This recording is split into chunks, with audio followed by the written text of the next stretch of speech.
전능하신 천지를 만드신 하나님 아버지를 내가 믿사오며 그 외아들 우리 주 예수 그리스도를 믿사오니 이는 성령으로 잉태하사 동정녀 마리아에게 나시고 본디오 빌라도에게 고난을 받으사 십자가에 못 박혀 죽으시고 장사한 지 사흘 만에 죽은 자 가운데서 다시 살아나시며 하늘에 오르사 전능하신 하나님 우편에 앉아 계시다가 저리로서 산자와 죽은 자를 심판하러 오시리라.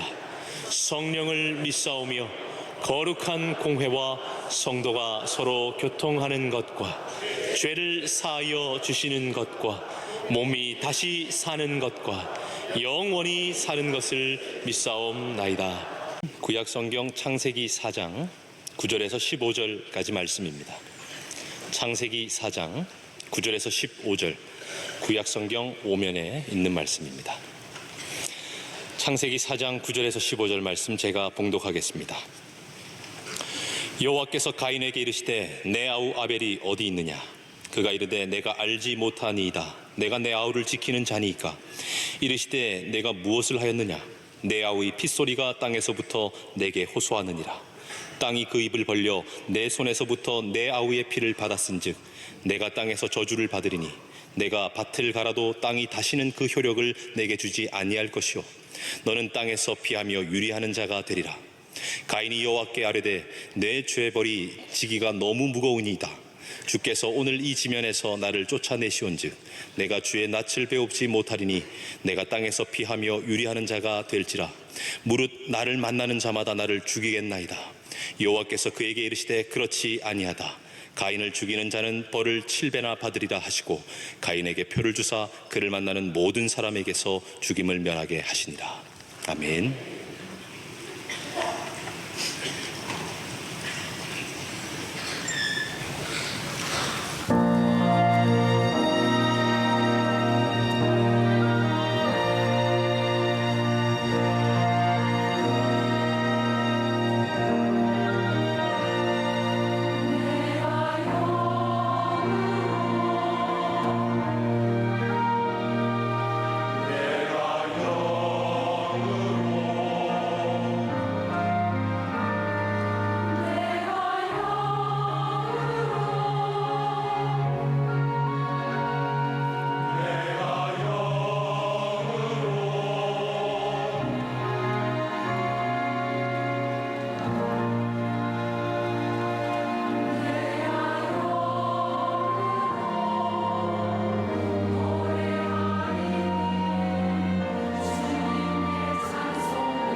자, 우리는 이 창세기 4장으로 넘어와서 아담과 하와의 범죄 이후에 인류의 역사가 어디로 흘러가고 있는가 하는 것을 계속 보고 있습니다. 특별히 그 아담과 하와의 자녀인 가인의 그 동생에 대한 살인 사건을 통해서 훨씬 더 그 죄가 가속화되고 또 잔인하고 끔찍한 그런 모습으로 발전되고 있는 것을 보게 됩니다. 성경을 통하여 우리에게 보여주는 인간은 우리가 생각하는 것보다 훨씬 더 악하다는 것입니다. 창세기 1장 2장에 하나님이 만드셨던 그 보시기에 좋았던 그 세상이 망가지는 데는 그렇게 오래 가지 않습니다. 앞으로 이제 창세기 11장까지 우리 계속 보겠습니다마는 인간이 얼마나 많이 망가져 있는지, 얼마나 심각한 죄성을 가진 인간인지를 우리 계속 보면서 놀라게 됩니다. 자, 오늘은 이제 가인의 이 살인 사건의 한 대목인데요. 하나님이 가인의 살인에 대해서 직접 물으십니다. 내 아우 아벨이 어디 있느냐? 하나님이 몰라서 물으신 게 아니죠. 왜 물으셨습니까? 첫 번째는 모든 죄는 하나님과 연관이 있기 때문에 그렇습니다. 내가 내 동생을 죽인 게 하나님과 상관없는 일이 아니라 어떤 죄든 하나님과 상관이 있다는 겁니다. 오늘 우리가 짓는 모든 죄는 하나님과 상관이 있어요. 그래서 하나님이 물으시는 거죠. 또 물으신 이유는 정죄와 판단, 심판보다는 죄에 대한 인정과 돌이킴을 원하시기 때문에 질문을 하신 겁니다. 죄를 지은 그 자체보다 죄에 대한 태도가 더 중요합니다. 하나님이 보시는 그거예요. 그 죄 자체가 아니고 그 죄에 대한 태도입니다. 그래서 만약 하나님이 죄에 대해서 징벌을 하는 게 목적이었다면 질문할 게 없습니다. 가인에게 찾아올 이유도 없고 그냥 심판하면 되는 겁니다. 그런데 하나님은 심판하시기보다 복잡한 과정을 거치시죠. 내 아우 아벨이 어디 있느냐? 자, 이것은 아담과 하와에게 질문했던 것과 비슷합니다. 선악과를 따먹었을 때 하나님이 직접 심판하지 아니하시고 아담아 내가 어디 있느냐 그렇게 물으셨습니다. 그 말은 자신의 죄를 인정하고 나오라는 것입니다. 회개할 기회를 주시는 거죠.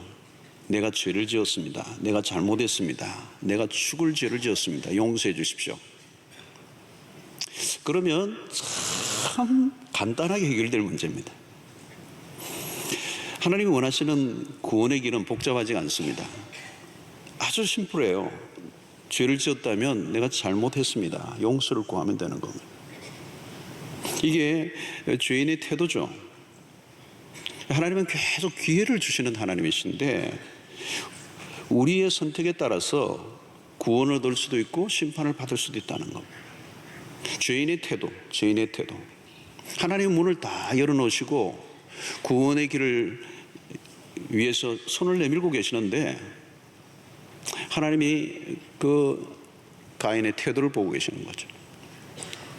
자, 가인의 반응은 어떤 것입니까? 내가 아우를 지키는 자입니까? 그랬어요. 난 알지 못합니다. 이 오리발을 내미는 거죠. 이 오리발의 역사는 오래됐습니다.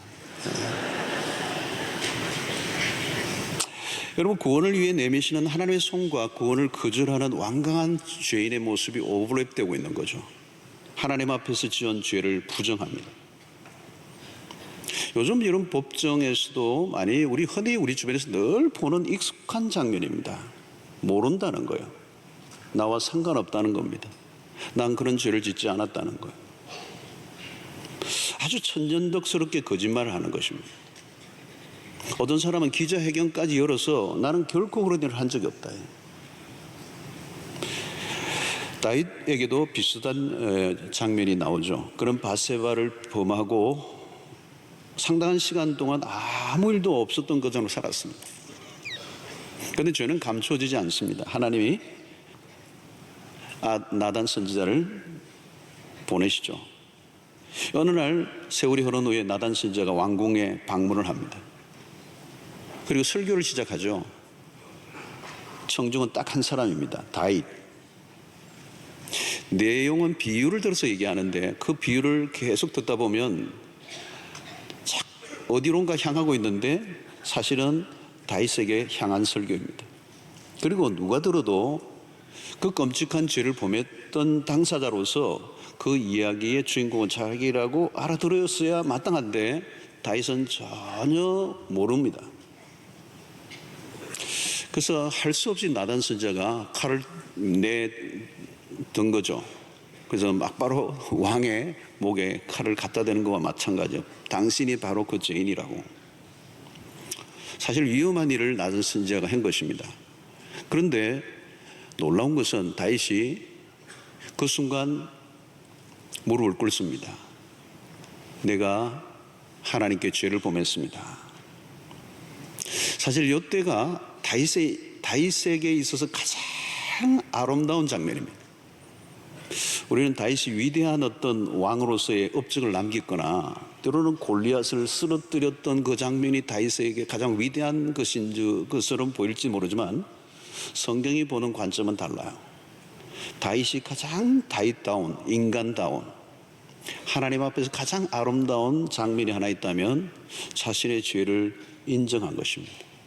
왕이고 모든 권세를 갖고 있음에도 불구하고 그 죄를 지적하는 나단 선지자의 목을 벨 수도 있는 고난이 있음에도 불구하고 자기의 죄를 왕으로서 그 폭로하는 나단 선지자 앞에 솔직하게 인정하는 이 다윗의 모습은 다윗의 가장 아름다운 명장면입니다. 그리고 하나님이 가장 기뻐하신 장면일 거예요. 사실 여러분, 죄를 인정하지 않는 장면은, 죄를 인정하지 않는 태도는 내가 하나님 되어 있는 상태예요. 그러니까 하나님을 인정하는 것이 사실 내가 그 앞에서 죄인됨을 고백하는 것입니다. 여러분, 우리가 매우 중요한 것은 죄를 죄로 인정하는 거예요. 이게 참 쉬운 게 아니에요, 여러분. 우리는 세상의 문화 안에서 어떤 것을 경험한가 하면 죄를 지었음에도 불구하고 죄를 부정하는, 죄를 인정하면 내가 나쁜 사람이 된다라고 하는 어떤 중압감에 사로잡혀 있습니다. 그래서 사람들은 죄를 인정하는 것을 죽도록 싫어합니다. 여러분, 우리는 일평생 죄를 지으며 삽니다. 지금도 그냥 늘 죄 짓고 삽니다. 죄를 모를 뿐이지. 죄에 대한 인식을 민감한 영성을 가지면 그냥 순간순간이 다 죄입니다. 호흡하는 것처럼 물을 마시듯이 밥을 먹듯이 우리는 죄를 짓고 삽니다. 이건 생각으로, 입으로, 행동으로, 삶으로 그 연령에 따라 우리의 속에 있는 그 정욕들. 예. 자, 여러분, 가인은 내가 내 아우를 지키는 자입니까? 하나님 왜 그걸 나에게 묻습니까? 여러분, 인간이 악한 것은 죄를 지은 것 자체가 아닙니다. 죄를 인정하지 않는 태도예요. 내가 죄를 지었습니다. 그러면 참 간단한 문제예요. 동생을 죽인 피가 아직도 마르지 않았는데 그는 하나님 앞에서 감히 부정하고 있어요. 죄인들의 잔인함, 야비함, 무감각함, 죄를 죄로 인정하지 않는 것, 이게 얼마나 무서운 죄인 줄을 모르는 것이죠. 사랑하는 성도 여러분, 오늘 우리가 이제 죄에 대한 우리의 태도를 우리가 좀 생각해 볼 필요가 있어요. 이 가인을 통하여서. 성도 여러분, 이 복음을 우리가 경험한 사람들은 예수 그리스도의 십자가의 복음이 우리에게 준 은혜는 우리의 어떤 죄도 하나님이 용서해 주신다는 겁니다. 그 죄, 어떤 죄도 덮을 만한 능력이 이 복음, 하나님의 그리스도의 십자가 안에 있습니다. 그래서 복음을 분명히 이해한 사람들은 죄에 대한 명확한 태도를 보여야 합니다. 죄를 인지하고 그 죄를 인정하는 것, 그리고 내가 죄인됨을 고백하는 게 중요합니다. 그런데 여러분, 우리가 이 살아가면서 가만히 보면요, 이 죄를 인지하는 게 쉬운 게 아니에요. 우리도 모르게 죄에 대해서 무감각해지기 때문에 그렇습니다. 특별히 죄의 기만성이라는 게 있습니다. 내가 나를 속여요. 죄를 분명히 지었는데도 교묘하게 내 내면 속에 그 죄를 합리화한다는 거예요. 우리 앞부분에서도 살펴보았습니다. 창세기 3장에서 살펴보았습니다. 인간이 죄성이에요. 끊임없이 그것을 미화하고 합리화하는, 때로는 죄를 아주 사소한 실수 정도로 취급하고 넘어가려고 합니다. 죄를 끊임없이 감춥니다. 죄를 죄로 인지하지 못하는 것. 사실 우리의 인생의 문제를 계속 키우는 이유가 뭐냐면, 우리의 인생의 불행과 고통을 계속 키우는 이유는 여기에 있습니다. 죄를 죄로 인지하지 못하는 것. 죄를 죄로 인지하지 못하면 회개할 수가 없죠. 하나님께 용서를 구할 리가 없습니다. 자, 죄를 끊임없이 포장하고, 죄를 기만하고, 죄를 교모하게 합리화하면서 하나님 앞에 솔직하게 죄인됨을 고백하지 않을 때 그 죄가 우리의 삶을, 우리의 모든 것들을 황폐하게 만들고 파괴해버리고 마는 것입니다. 자, 여러분, 우리가 하나님을 위해서 어떤 위대한 일을 하는 것보다 죄에 대한 민감성을 가지고 죄를 죄로 인정하고 고백하는 일을 게을리하지 않는 것, 이것보다 사실 중요한 것은 없습니다. 왜냐하면 하나님이 우리의 죄를 해결하시기 위해서 그분의 아들인 예수 그리스도를 이 땅에 보내셨기 때문에, 예수 그리스도가 이 땅에 오신, 그래서 십자가에 죽으신 그 유일한 이유는 무엇 때문입니까? 우리의 죄 때문이었다. 여러분, 우리가 십자가를 바라보면서 내가 죄인됨을 깨닫게 하고 그 죄인됨을 고백하는 일에 주저할 이유가 전혀 없어요. 만약 십자가가 없다면 우리는 가능한 죄를 감춰야 합니다. 그러나 이제는 더 이상 감출 이유가 없습니다. 우리의 죄를 고백하면 저는 미쁘시고 의로우사 모든 불의에서 우리를 깨끗하게 하실 줄로 믿습니다. 여러분, 죄를 인정하는 순간 놀라운 일이 일어나요. 그리스도의 십자가 안에서 우리의 죄를 인정하고 용서를 받을 때, 내가 내 죄를 인정하고 감추지 않고 고백하고 주님 앞에 용서를 구할 때 하나님과의 관계가 회복이 되는 거예요. 구원의 길이 거기에서 열리는 겁니다. 우리의 삶의 모든 문제들을 회복시키는 그 키가 여기에 있는 거예요. 가인에게 질문하신 하나님은 가인과의 관계를 다시 회복시키고자 지금 찾아오셔서 구원의 손을 내밀고 계시는 거죠. 사랑하는 성도 여러분, 오늘도 마찬가지입니다. 진짜 은혜는 뭔가 하면요, 교회에 와서 진짜 은혜는 뭐냐면 죄를 깨닫는 겁니다. 죄를 깨닫는 만큼 십자가의 은혜는 크게 와닿아요. 그리고 그 십자가의 은혜를 깊이 깨달을 만큼 하나님과의 관계가 가까워져요. 우리는 하나님과의 관계가 뭐 다른 걸로 되는 줄 아는데 아니에요, 여러분. 뭐 우리가 열심히 찬양한다고 되는 게 아니고요, 우리가 무슨 봉사를 해서 되는 게 아니고 우리의 죄를 깨닫는 거예요. 우리는 반복해서 죄를 짓고 있습니다. 근데 우리는 그냥 그 죄에 대해서 무감각해진 상태로 죄를 죄로 인정하지 않는 거예요. 여러분, 오늘도 우리의 관계 안에, 부부의 관계 안에, 가정 안에, 우리의 모든 삶의 문제에 만약에 내가 내 죄인됨을, 죄를 온전히 인식하고 그것을 인정하고 고백할 수만 있다면 아마 우리의 삶에 놀라운 역사들이 일어날 거예요. 사실 여러분, 상담을 할 때 상담의 가장 핵심 중에 하나가 이 상담을 받고 있는 이 사람이 자기의 문제를 인정하는 거예요. 근데요, 이게 쉽지가 않아요. 절대 내 문제를 보지를 못해요. 그래서 그냥 오랜 세월이 지나는 거죠. 또 만나고 또 만나고 또 만나고 또 만나고, 그래서 조금씩 내면을 들여다보면서 마지막에 어느 날 나도 문제가 있죠. 이제 시작이 되는 거예요. 이제 자기의 문제를 약간 보기 시작한 거예요. 여러분, 내가 내 죄를 아는 게 쉽지가 않아요. 가인은 지금 동생을 죽였습니다. 늘 밥 먹고 함께 자고 함께 지내고 오랜 생활을 함께 했던 혈육인, 그게 무슨 뭐 많은 세상이 인구가 많았던 데도 아닌데 정말 그 혈육인 동생을 잔인하게 쳐 죽였는데 돌아서서 하나님 앞에서 죄를 부정하는 인간의 모습을 우리는 잘 들여다봐야 합니다. 오늘 우리는 예배 때마다 죽임당하신 어린 양을 고백하는 이유는 뭘까요? 그분이 아니었다면 우리의 죄로 우리는 죽었어야 마땅한 존재들.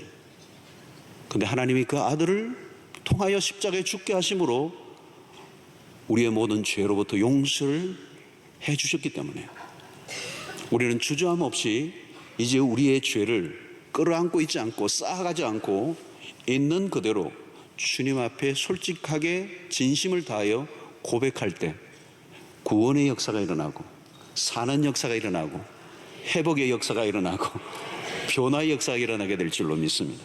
자, 하나님이 가인에게 좀 더 직접적인 질문을 하시죠. 10절에 보니까 이르시되 내가 무엇을 하였느냐?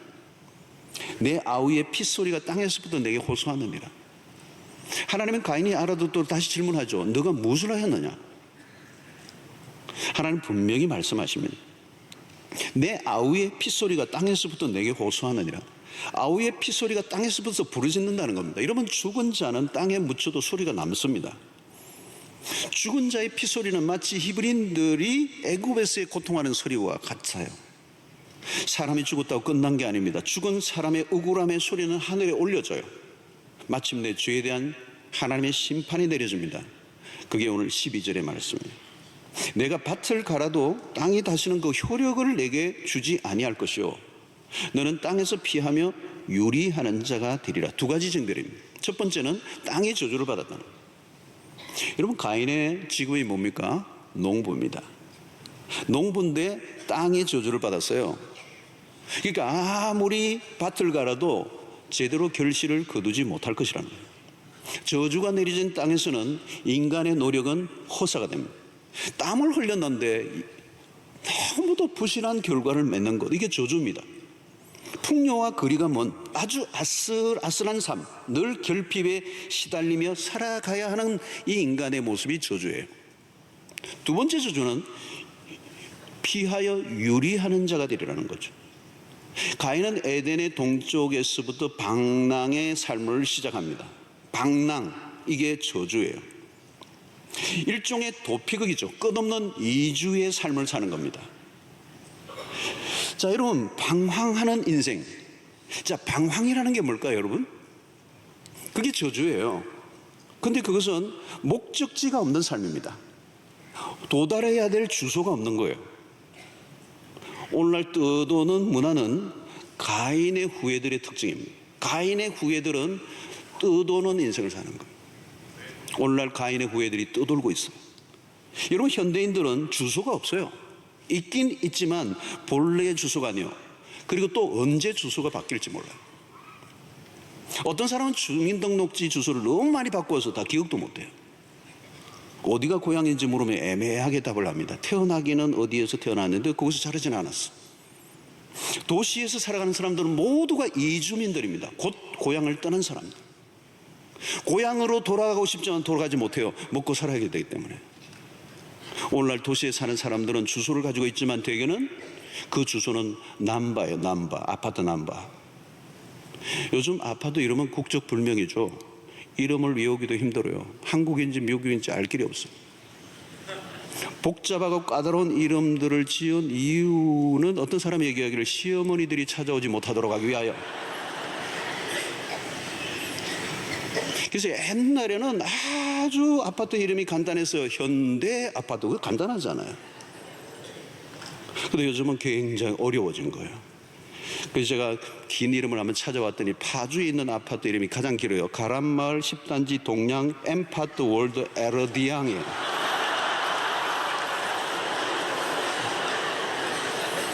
이 정도면 못 찾아오죠. 근데 요즘 시어머니들이 똑똑해요. 어느 날 찾아오신 거예요.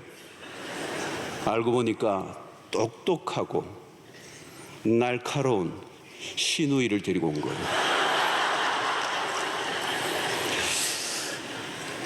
오늘날 아파트에는 문패를 달지 않죠. 이름이 없어요. 있지만 밝히고 싶지 않습니다. 대개는 숫자만 있습니다. 아파트는 영구적이지 않아요. 재개발되면 또 다른 곳으로 가야 합니다. 더 좋은 아파트가 생기면 새로운 곳으로 떠납니다. 도시에서 이사하는 모습은 흔한 풍경이죠. 살던 집을 비우면 또 다른 사람이 들어옵니다. 마치 여관처럼. 집만 바꾸는 게 아니죠. 사는 동네를 바꾸기도 하고 도시를 바꾸기도 하고 나라를 바꾸기도 합니다.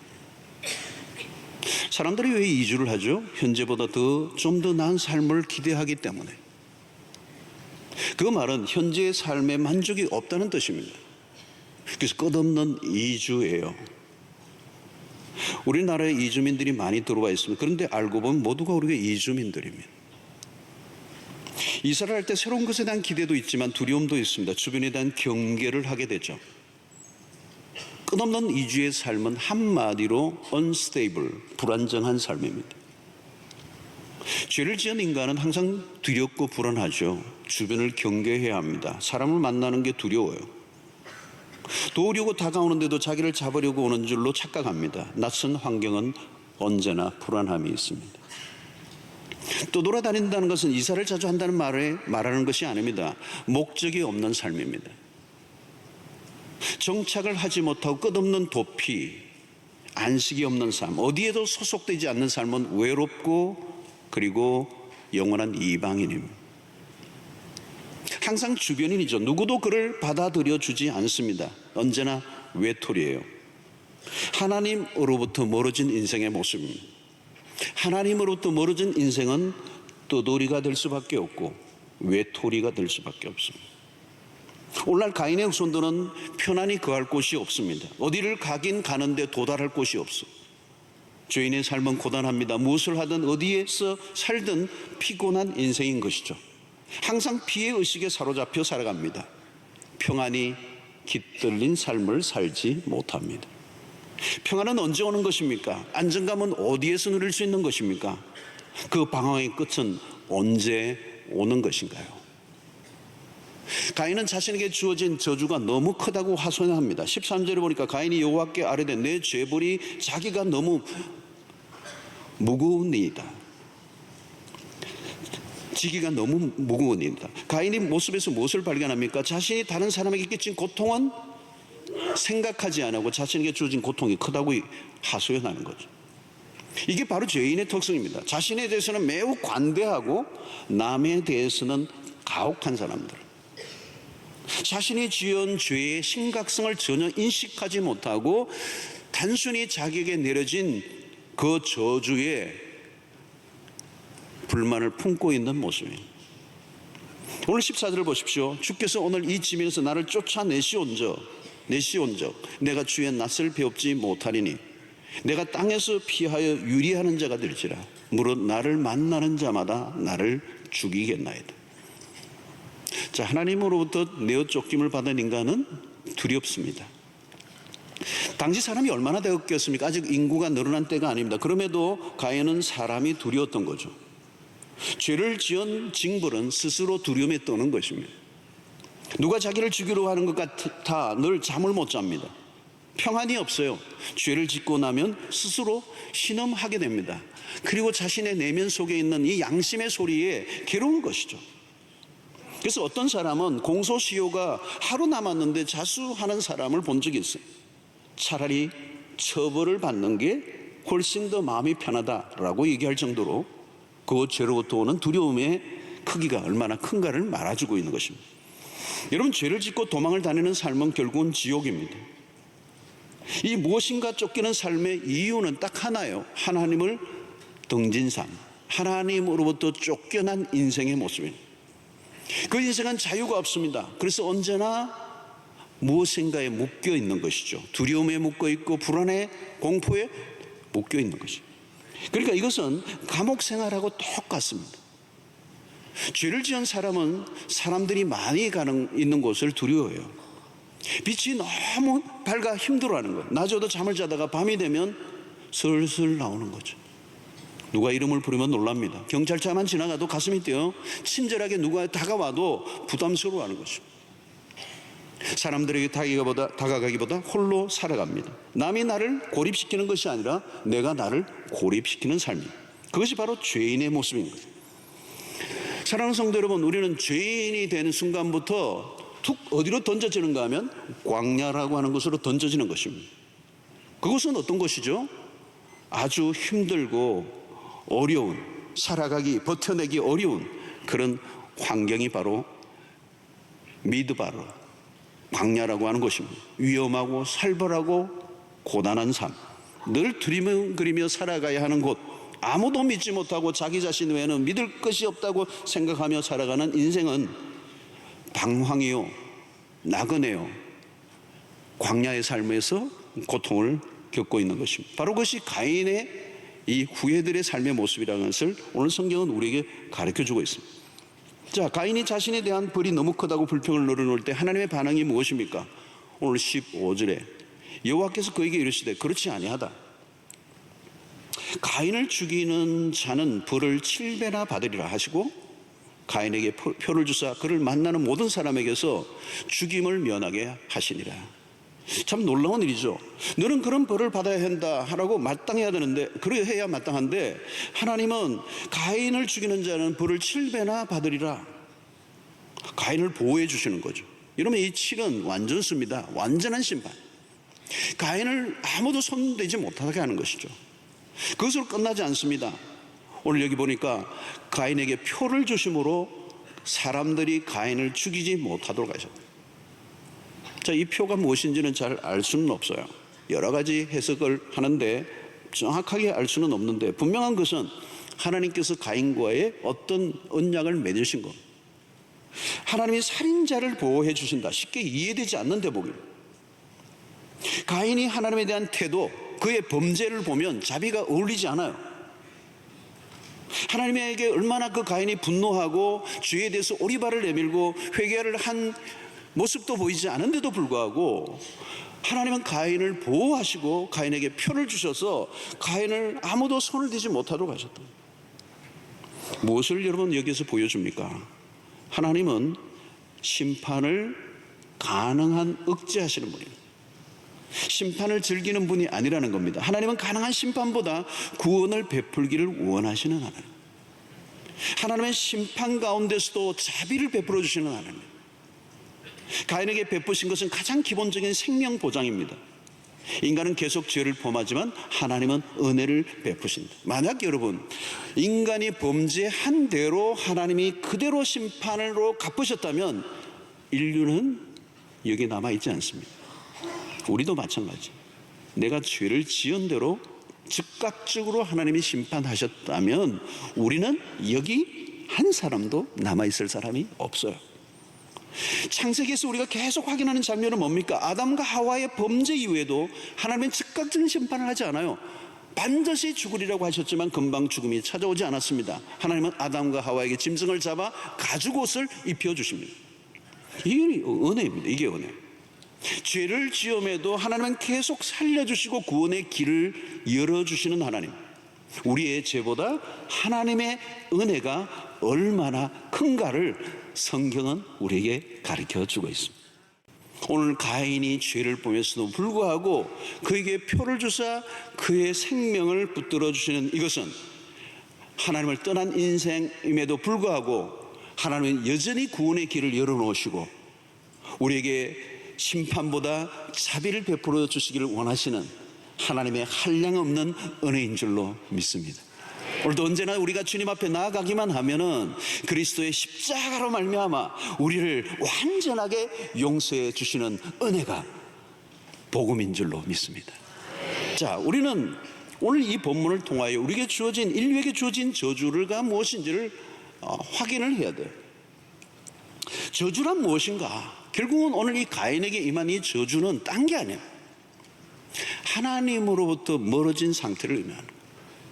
하나님으로부터 등을 돌린 상태, 하나님과 관계가 단절된 상태가 바로 저주라고 하는 것입니다. 여러분, 인간이 그 순간부터, 하나님과 분리된 순간부터 인간은 자신의 힘으로 스스로 살아가야 하는 것. 여러분, 딴 게 저주가 아닙니다. 내 힘으로 내가 살아가는 것, 그게 저주예요. 하나님 없이, 하나님 도움 없이, 하나님을 의존하지 않고 내 힘으로 내 인생을 살아가는 것, 그게 저주예요, 여러분. 만약에 지금 내 삶이 힘들지만 우리가 죄를 지은 이후에는 광야에 던져졌지만 그럼에도 불구하고 우리가 하나님과 함께만 한다면,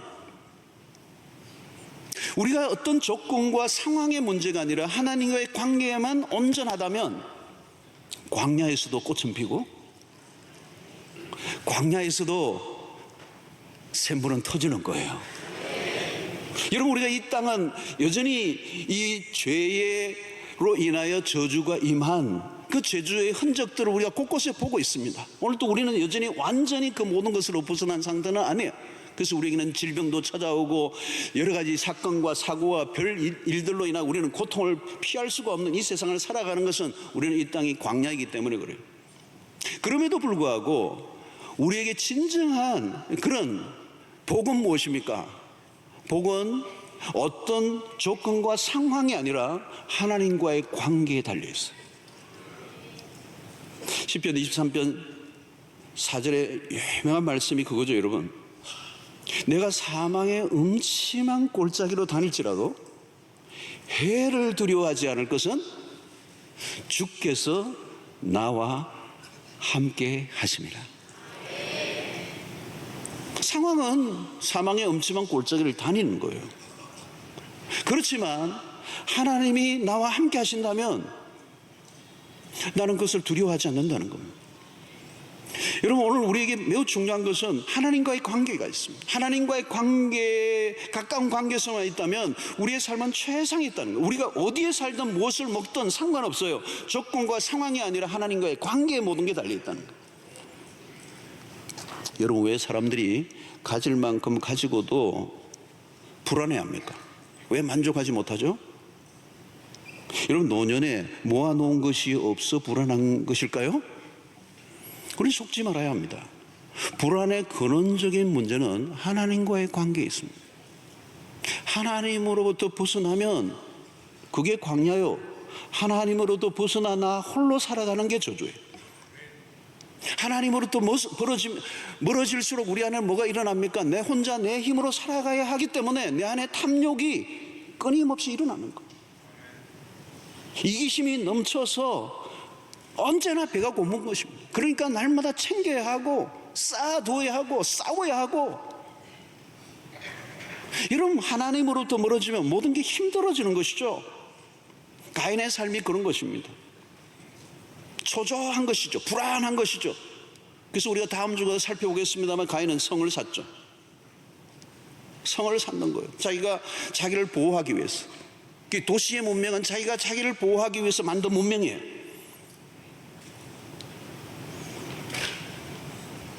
그러나 여러분, 오늘 우리에게 주어지는 그 저주에서 벗어나 우리에게 주어지는 축복은 뭘까요?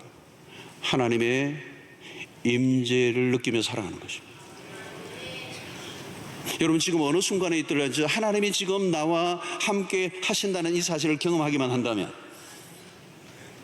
지금 가이선 여호와의 얼굴에서 벗어난, 하나님께서 쫓겨난 자, 여호와의 얼굴을 뵐 수 없는 영과 등진 삶을 살고 있는 것입니다.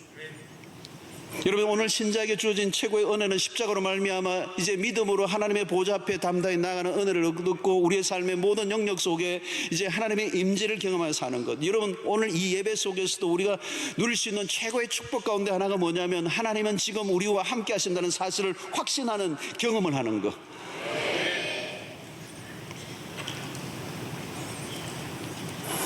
오늘 저주 아래에 있는 사람들은 하나님과 단절된 삶을 살아가고 있기 때문에 소진되어져 가는 것이죠. 소멸되어 가는 것입니다. 하나님의 생명에서 멀어져 가고 있는 것이죠.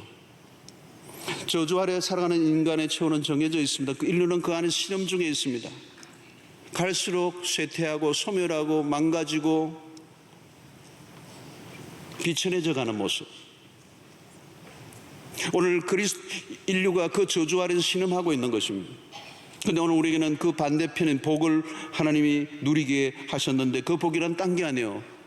하나님의 임재를 경험하며 오늘도 지금이 우리와 함께 하시는 그 하나님과 연결된 삶, 하나님의 생명 안에 들어간 삶을 살게 하신 것입니다. 더 이상 우리는 소멸이나 고갈이 아니라 하나님의 생명의 충만함이 우리 안에 역사하고 있는 것을 우리가 경험하고 살아가는 것이죠. 여러분, 최고의 복은 딴 게 아닙니다. 무엇을 받는 게 아니라 하나님을 우리 안에 모시고 살아가는 것. 그래서 요한복음 15장에 있는 말씀처럼 그가 내 안에 내가 그 안에 있으면, 그 표현이 뭘까요, 여러분? 내 안에 그리스도가 사신다는 거예요. 하나님을 떠나서 방황하고 유리방황하는 그 인생이 이제 그리스도로 말미암아 이제 내 안에 하나님이 찾아오고 계시고 내가 그와 함께 동거하는 삶, 동행하는 삶을 사는 은혜를 우리에게 허락해 주신 것입니다. 여러분, 창세기 안에서 하나님은 누구이십니까? 만물을 창조하신 하나님. 우리를 창조하신 그 하나님이 우리를 돌보시는 삶을 산다면 그것보다 놀라운 축복은 없을 것입니다. 하나님 우리의 아버지가 되시고 우리를 책임지신다면 그것보다 더 큰 축복이 어디 있겠습니까? 창세기에 주시는 메시지의 핵심은 창조의 하나님, 그분은 우리의 삶의 아버지가 되시고 우리를 돌보시고 우리를 책임져 주시고 우리의 모든 것을 공급하시는 완전하신 하나님이라는 거죠. 그런데 죄를 지음으로 말미암아 그 모든 하나님과 단절되어 그 하나님의 생명의 복을 잃어버리고 내 혼자의 힘으로 살아가려고 애를 쓰고 나를 내 힘으로 보호해 가려고 하는 이 불행한 인생을 살게 된 거예요. 오늘 신약시대, 오늘 그리스도 예수를 믿는 오늘 우리 모두는 이제 더 이상 홀로 유리방황하는 삶이 아니라 아버지의 품 안에서 그분의 임재를 느끼며 그분과 동행하는 복을 누리며 사는 은혜를 얻게 된 것입니다. 내 힘이 아니고 하나님이 주신 능력의 팔에 의존하여 살아가는 은혜가 있게 되기를 축원합니다. 더 이상 불안하고 긴장할 이유가 없습니다. 하나님 우리의 아버지가 되시기 때문에 답은 하나요. 하나님께로 돌아가는 것입니다. 하나님께 가까이 나가는 것입니다. 하나님의 임재를 날마다 경험하며 살아가는 것입니다. 여러분, 예배가 얼마나 중요한지 모릅니다. 예배 1시간 동안에 짧은 시간이지만 하나님의 임재를 깊이 경험한 사람들은 이 예배당 문을 열고 나가는 순간에도 그 임재, 이 예배당 안에서 예배 속에 임재하셨던 그 하나님이 내 삶의 일상 속에서도 동행하실 것을 믿고 나아가는 것입니다. 그럼 두려움이 없어요. 내 안에 그 확신을 갖고 있다면 그 생명의 원천 되시는 하나님이 내 인생을 책임지시고 이끌어 가실 줄로 믿습니다. 여러분, 하나님은 지금도 우리를 기다리고 계세요. 가인은 죄를 짓고 그 죄를 인정하지 않으므로 하나님으로부터 점점 멀어져 갑니다. 그리고 유리하며 방황하는 인생으로 치닫습니다. 우리는 그 가인의 후회가 아니라 아벨의 후회로 참된 제사를 드림으로 하나님께 더 가까이 나아가 하나님 안에서 누리는 그 생명의 복을, 그 부유함을 누리시는 은혜가 있게 되기를 축원합니다. 이제는 우리 주 예수 그리스도의 놀라우신 은혜와 하나님의 크신 사랑과 성령의 교통하심이 우리의 실수와 연약과 죄악 앞에 조금도 숨기지 않고 온전히 주님의 앞 용서를 구하며 용서를 받을 뿐만 아니라 이제 하나님과의 열려진 관계, 회복된 관계로 오늘 또 광야 같은 세상이지만 하나님의 동행과 하나님의 임재 가운데서 날마다 복된 삶을 살아가기로 결단하고 돌아가는 주의 백성들 우리 왜 지금부터 영원토록 함께 있을지어다. 아멘.